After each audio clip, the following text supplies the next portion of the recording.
Hey, everybody. It's good to see you again. Today, we're talking about the money diet. Sounds exciting, right?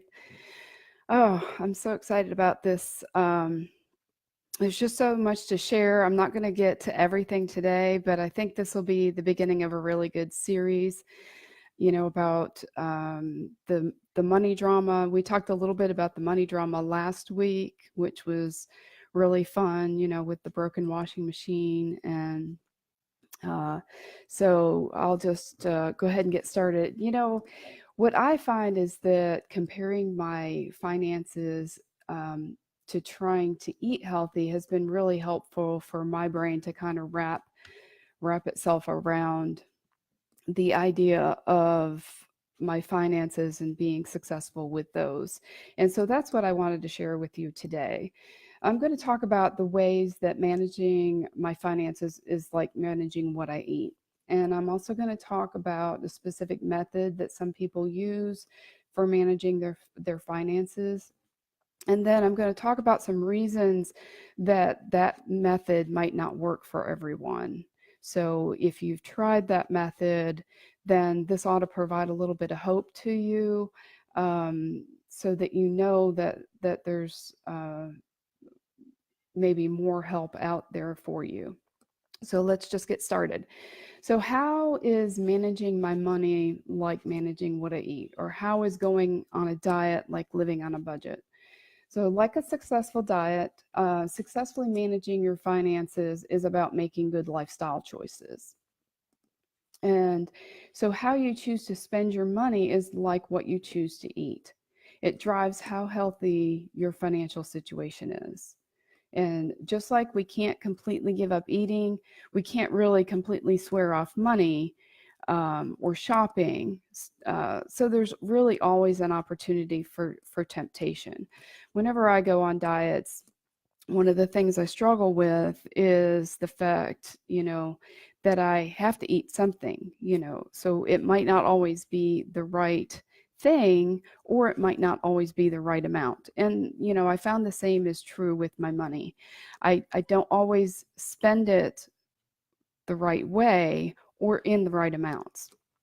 So even if you don't go to Target, or even if you don't go to the mall, there's still opportunity to overspend at the grocery store or Sam's or Costco, places that we do have to go to spend our money. And so, and then, there's the whole online thing, and don't even get me shopping started on those shopping opportunities. So basically, what I'm saying is there's temptation everywhere you turn. And like those of us that have struggled with overeating, those of us that struggle with spending think we can do it all on our own willpower or our own discipline. And, or, at least I have always thought in the past that I think I should be able to, right? I'm a reasonably intelligent adult. I can do lots of other things. I can, the right ways. Why can't I spend my money the right way? The truth is that willpower and discipline are limited resources. Just wait until you're having a bad day, you're feeling overwhelmed or stressed about work or sleep deprived, and you can attest to the fact that willpower and discipline, somehow when you needed them most, are nowhere to be found. It's like, where'd they go? They were just here. You've ever had it when you were at a party talking to a friend or to your husband, and they wander off and you're chatting away, chatting, and all of a sudden you turn and wait for their response, and it's like, where did they go? I mean, that's kind of like what it's like for willpower and discipline sometimes. They just vanish. So, like those of us that struggle with overeating, those of us that struggle with spending, a lot of times feel guilt or shame around our shopping binges, or, just spending our money the way that we know that we shouldn't, or even that we spend it unconsciously on stuff that we later think, oh my gosh, what was I doing? And this really only serves to perpetuate the cycle of spending because, we feel stressed, we feel overwhelmed, upset, angry, whatever negative emotion. And somehow we think that shopping will make us feel better. And a lot of times we don't even think that consciously. It's not like we say, I think I'll go shopping. Although sometimes we do because, we'll say, oh, I need some retail therapy, uh, you know, but whether we're conscious of it or not, we sometimes shop to feel better. And that leads to shame and guilt. And so then we feel more negative emotion, right? And then, usually then it's more unconscious because we're avoiding those emotions. And then we end up shopping some more. And so the cycle just goes on and on. Um, Another way that shopping or spending is, I see Freudian slip there. Spending is like overeating is it simply a symptom of the underlying problem. And so overeating is not really the problem. It's the reason that we're overeating that is the problem. And usually that's why when we do see results, we only see them temporarily. So when we address only the symptom and not the underlying problem, or what's usually the real cause is the underlying beliefs, then whatever change we do achieve is usually only temporary. So it's usually because the change we achieve is achieved by using those limited resources, our good friends, willpower and discipline. So when we're running short on those, the overeating or the spending habits return. And so this helps us see why food diets are often only temporary solutions. And we see the same thing with trying to change our spending habits. And it's why some of us that might have tried what I'm going to call for this discussion money diets, why those only work temporarily. It's because similar to the food diets, when we're successful, it's because we're addressing the underlying reasons that we overeat.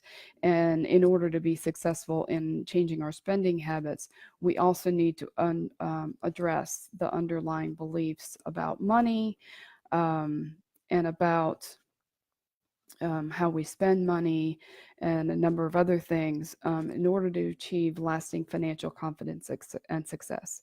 So we need to address the beliefs that are actually causing the behavior and not just the symptoms.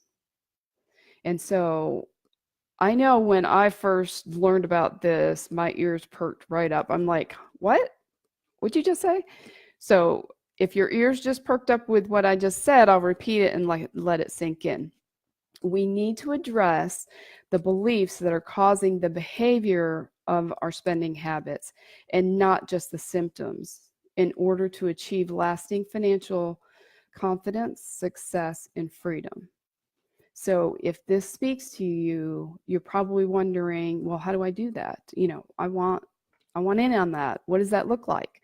And so I'm going to talk about a specific method that many people use for managing their finances. Now, this is not the part I'm talking about. How do I do that, or what does that look like? But I'm going to use this to point out some underlying beliefs that might be holding you back and keeping you from achieving that financial confidence, success, and freedom that lasts the rest of your life. So hang in there with me for just a few minutes, because I'm going to put this into context through Dave Ramsey's program called the Baby Steps. Some of you may have heard of that. I recently completed Dave Ramsey's Financial Coach Master Training Program.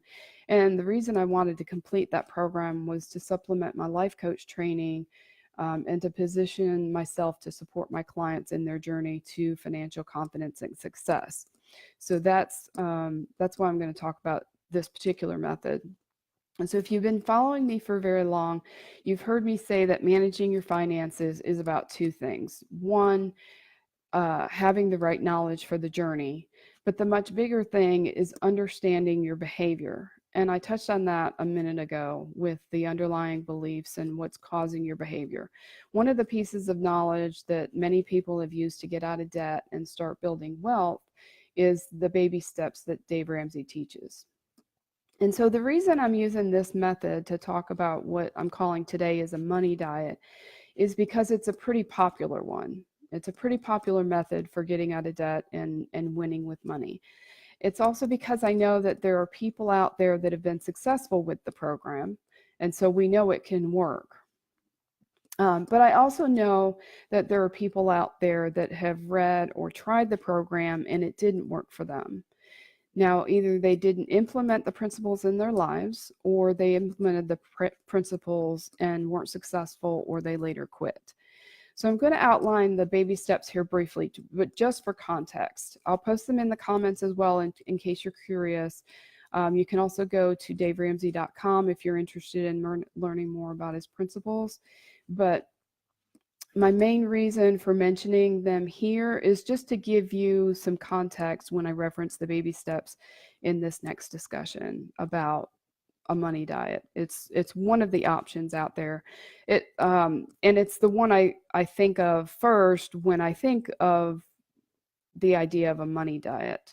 It's a prescribed method of managing your money, just like the Atkins diet is a prescribed method of managing your weight loss. It's just one tool that you can use. So just quickly, I'll run through them. Baby step one is save $1,000 to start.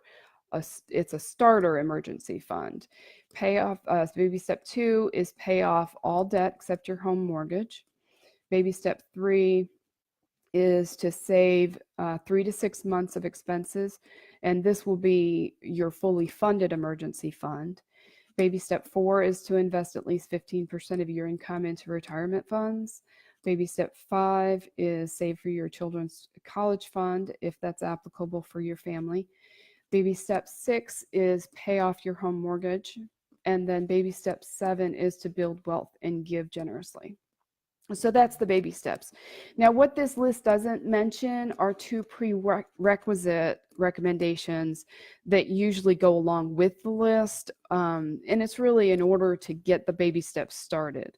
And those recommendations are to close your credit card account, since those are another source of temptation. If you're trying to pay off debt, then the credit cards have a tendency to reduce your intentionality when it comes to spending, and they make it harder to successfully do the baby steps. So that's usually a recommendation that they have that go along with that. The other is definitely a prerequisite because it's starting, it's the first step to intentionality with your money, and that's to prepare a zero-based budget each month before the budget begins. And so now that you know what the baby steps are, I'm going to talk a little bit about why the baby steps might not work for some people. And this is going to be really true. The same concept is going to be true no matter what money diet you're trying, no matter what changes you're trying to make to your spending habits. And the reason that this doesn't work for some people is not because there's something wrong with the method. The baby steps, as I said, has worked for millions of people. And it's not because there's something wrong with the people using the baby steps. It's because of the underlying cause of their behavior. And that doesn't work. That's not really addressed in just the basic baby steps. So the underlying cause of their behavior is really their thoughts and beliefs about money. It's their thoughts and beliefs about themselves. It's the thoughts and beliefs about the method that they're using. So in this case, we're talking about the baby steps. It could also be about the steps within the method. Maybe they're thinking this doesn't apply to me. It could also be about the people for which the method has worked. So if you're thinking about, yeah, I know this has worked for thousands of people. But you know what? My situation's different. Or those people are special. It could be those types of beliefs. And so this is what I really wanted to talk about today. Now, we don't have time to go into a lot of detail today, but I just wanted to start introducing these concepts. And then in later videos, I'll go into a lot more detail. And this piece that I'm talking about today, which is the underlying cause of behavior, being your thoughts and beliefs about money, is a piece that I find so fascinating. And it's really at the core of why I'm so passionate about sharing what I've learned. Just want to take a second to talk to or say hi to the people that have joined. I'm so glad you're here. Hey, Taryn.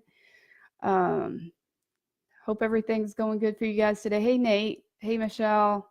Glad you guys are here.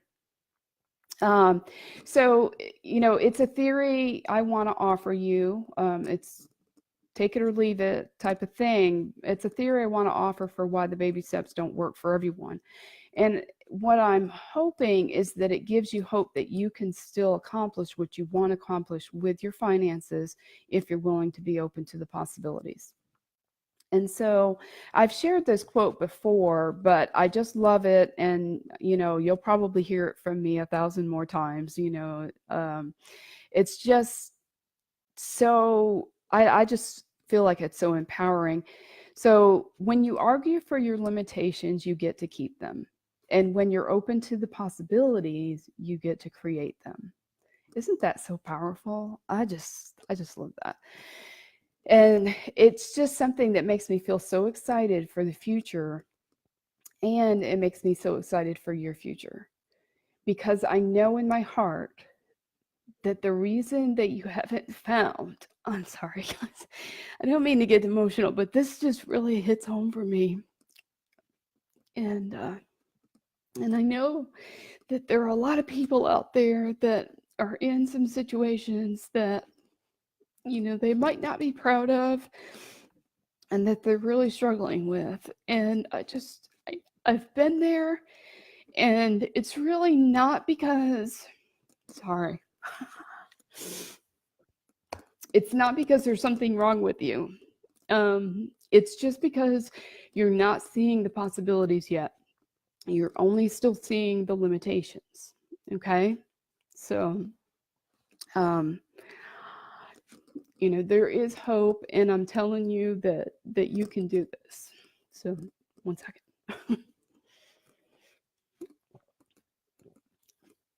So, back to our regularly scheduled program. Sorry about that.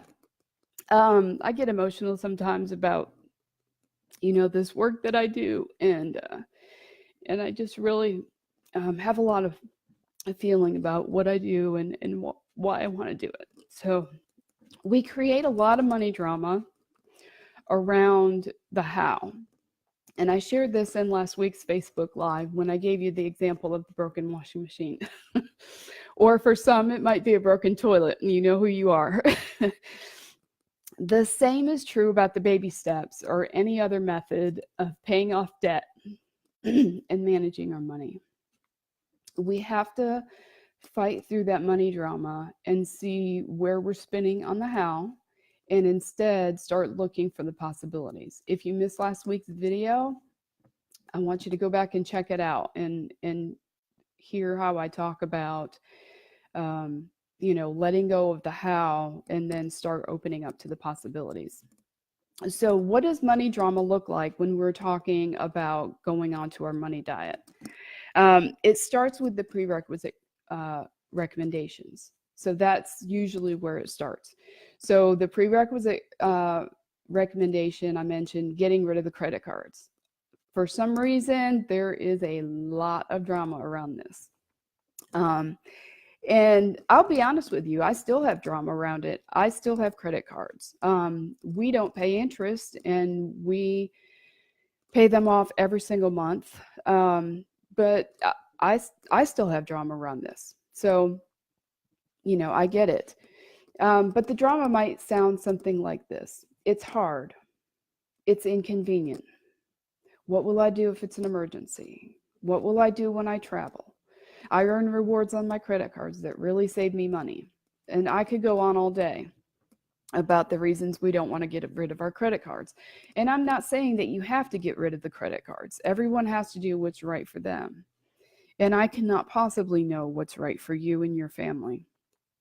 All I'm saying is don't let the money drama argue for your limitations, particularly if you have credit card debt. So there's just as much drama around the second prerequisite, which is a monthly budget. This is a monthly zero-based budget. And if you don't know what that is, reach out to me and I'd be glad to talk to you more about that. We touched on this last week, but here the drama might go something like this. It's hard. That's a big one. Everything is always hard. That's, when something's hard, our brain doesn't want to go there. It takes too much energy. So that is going to be a common theme when you're talking about money. And it's really common when you're talking about dieting too. When people are trying to lose weight, it's hard. It's hard to exercise. It's hard to find the time. I get that. It's time consuming. I don't have the time. It's so restrictive. These all sound like the same reasons we don't want to lose weight, right? I can't budget because I don't have predictable income. I don't have time. Those are some of the drama that we come up with around budgeting. I don't have time today to go into the details of how to overcome these objections. I can certainly help you with that if you're interested, and the hundreds of other objections that I could list. I'm merely pointing these out because I want to let you know that these are just thoughts. They're valid thoughts, and I'm not saying that you shouldn't have them. Thoughts have a right to life, and we'll talk about that more in future videos. But thoughts are just sentences in your brain. They're not facts. It's not facts that a budget is restrictive. It depends on your budget. And it depends on what you mean by restrictive. So just know that these are thoughts and these are things that your brain is going to offer you. They drive your results though, and that's why they're important. These are the underlying beliefs that I was talking about earlier, and they're the ones that might be keeping you stuck. So sometimes we go along with our brain when our brain offers us thoughts like these because it's all we know to do. Before I learned all of these tools about managing my brain, I didn't know any better. I didn't even know that was possible. I'm like, why didn't somebody tell me this when I was 10? I could have been doing it all this time. My life would have had so much less drama if I'd known this 30 years ago. But sometimes we go along with our brain just because it's easier and requires less energy in the moment. I mean, if you think about when your kids, if you have small kids or when you had small kids and they want toys or candy at the grocery store, it's a lot of times it's just easier if you just say, okay, you can have this toy or you can have this candy just this time, and then the next time that we don't have energy to deal with it. And anyway, that's a whole nother segment. But it's so empowering to know that these are all choices. And regardless of the choices that we've made in the past, each day we have new opportunities to make different choices. So if you didn't like the choices that you made in the past, or if you didn't like the choices you made today, there's good news, because tomorrow's a new day and you can choose differently. What I want you to start doing is really the first step toward managing your brain is to notice your underlying beliefs about money, your thoughts about debt, your thoughts and beliefs about saving, and start noticing all of the choices that you make each and every day. Start understanding why you make these choices, and then start making choices that you like. Be conscious of those choices that you're making each day, and be conscious of the advantages and the consequences of those choices, especially when they impact your future. The past really doesn't matter. It's gone. We can look you know, for the lessons learned, and we can take those forward with us. But there's nothing we can do about the choices we've already made. It's tomorrow that you can have an impact on. So I just want you to be intentional and choose wisely. Next week, I'm going to build on this discussion. Hopefully, I won't get emotional next time. I'm going to talk more about the underlying beliefs that might sabotage the baby steps, and how to. I'm going to talk more about how to manage our thinking to overcome the beliefs. I really want to say I love seeing you here each week and checking in with me. And I hope you'll join me next week around this time for another financial confidence topic. I'd love to hear from you. Post your questions and your comments. You can also email me at moremoneysense@gmail.com to let me know what you think. I'll post that in the comments for you in case you missed it. And I wanted to mention, I'm looking for some volunteers. I want some volunteers that are willing to be coached live or on a recording with me, because I want to really demonstrate what it means to get coaching. Some of you out there are not familiar with coaching and what that entails and who that's for. And I'm going to be going into more of that, but what I would really love to do is to demonstrate that for you. So if you're interested in volunteering for that opportunity to be featured here on More Money Sense, I would love to talk to you more about that. So that's all I have for today. Thanks for checking in with me, and I'll see you next week. Have a great week, you guys.